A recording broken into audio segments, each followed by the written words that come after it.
नमस्कार, मैं हूँ उमा सिंह। स्वागत है आपका हमारे चैनल किताबों से दोस्ती स्टोरी में।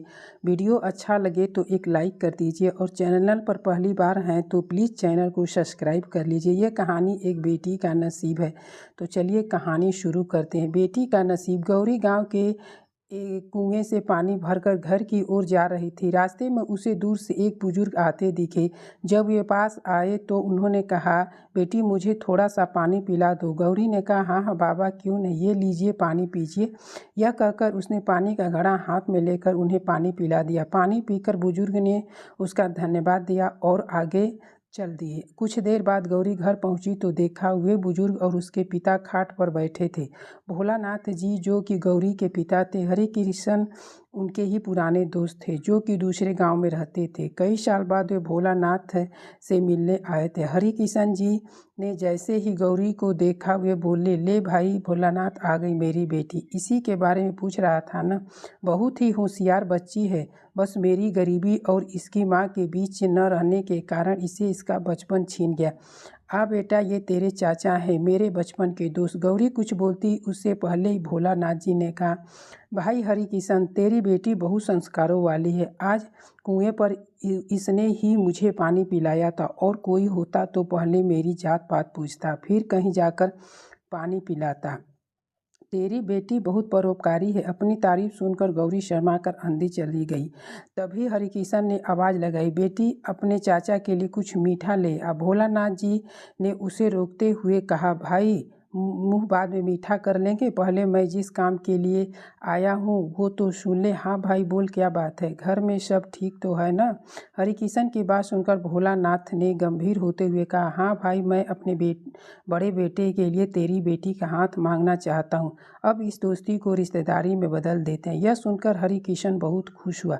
उसने कहा, बात तो तेरी ठीक है, अगर तेरा बेटा है तो मैं तैयार हूँ, लेकिन भाई मेरी हैसियत तो तू जानता है। जहाँ तक मुझे पता है तेरा तो शहर में बहुत बड़ा कारोबार है।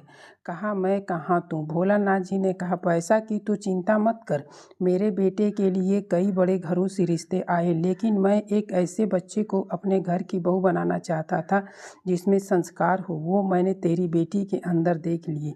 तू बस हाँ कर दे, बाकी सब कुछ मेरे पर छोड़ दे।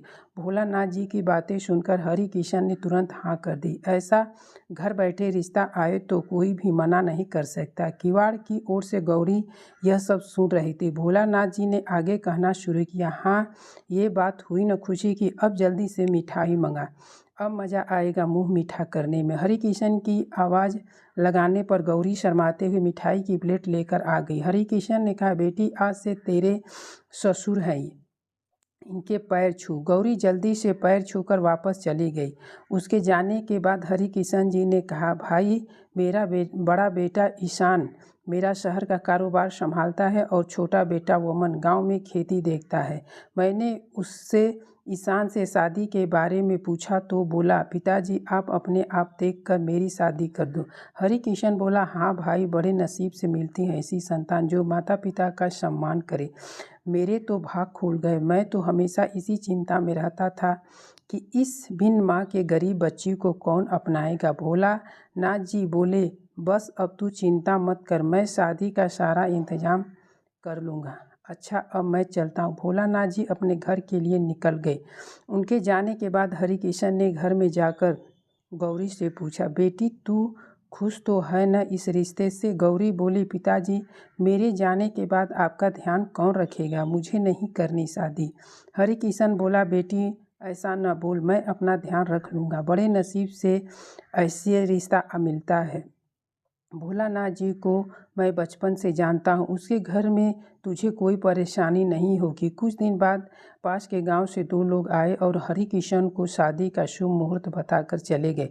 उन्हें भोलानाथ जी से ने भेजा था। अब हरि किशन शादी की तैयारियां में जुट गया। इसी तरह कुछ दिन बीत गए। हरि किशन ने अपना खेत गिरवी रखकर बेटी की शादी की तैयारियां पूरी कर ली। शादी से एक सप्ताह पहले एक दिन हरि किशन अपने समधी से मिलने उनके गाँव पहुँच गया। भोलानाथ जी ने उसे देखकर गले लगा लिया। उन्होंने अपने परिवार से मिलवाया। अपने होने वाले दामाद ईशान से मिलकर हरिकिशन बहुत खुश हुआ। भोलानाथ जी ने कहा, भाई तू यहाँ आया है, ज़रूर कोई बात है, बता क्या बात है। हरिकिशन हाथ जोड़कर बोला, नहीं भाई, मैं तो बस ये बताने आया था कि मैंने शादी की सारी तैयारियां कर ली है।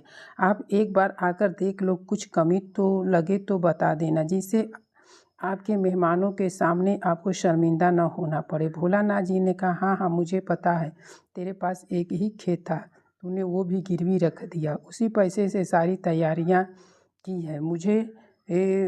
तुझे मुझ पर विश्वास नहीं था। अब मैंने कह दिया था मैं शादी की तैयारी कर लूँगा, फिर तूने ये सब क्यों किया। हरिकिशन आश्चर्य में पड़ गया। वह बोला, माफ़ करना भाई, लेकिन बेटी की शादी के लिए कुछ तो मुझे भी करना चाहिए। हरिकिशन यह कहकर रोने लगा। उसकी आंखों से आंसू बह रहे थे। तभी भोलानाथ जी ने अपने छोटे बेटे वमन को बुलाया और इशारे से कुछ समझाया। कुछ देर बाद भोलानाथ जी ने हरिकिशन के कंधे पर हाथ रखा। हरिकिशन सिर झुकाए शर्मिंदा हुआ बैठा था। भोलानाथ जी ने कहा, ले भाई अपनी अमानत, दोबारा फिर कभी ऐसा मत करना। यह कहकर उन्होंने खेतों के कागज हरिकिशन के हाथ में रख दिए।